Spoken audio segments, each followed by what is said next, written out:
Thank you very much, Queen. Ang dami mong pinaiyak, ah. Ha? Ang galing mo, ah. Nakatira ka sa bundok. Tapos, Opo.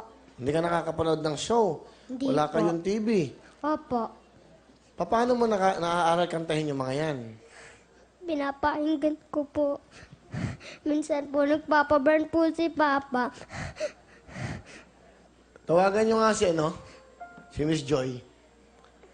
Papuntahin mo to sa GMA Artist.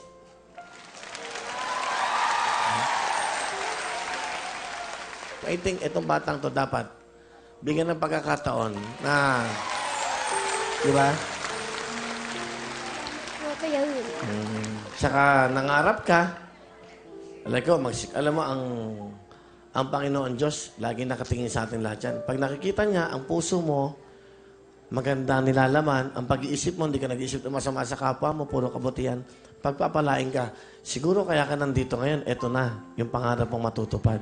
Di ba? Opo. Palapakan niyo po yung mga bata ito. Si Queen, Steph, MJ.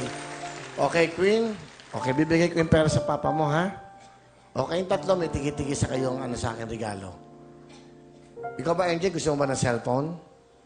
Opo. Okay. O, bigyan mo sa papa niya, ha? Ikaw, Steph, ha? Okay, yung tatlo, may regalo kayo sa akin mamaya, ha? Okay? Ikaw, cellphone din ang gusto mo? Cellphone na lang. Cellphone din. Ikaw.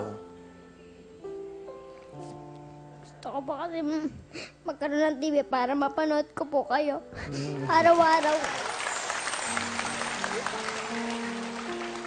O, sige. Bibigyan kita ng TV. Okay.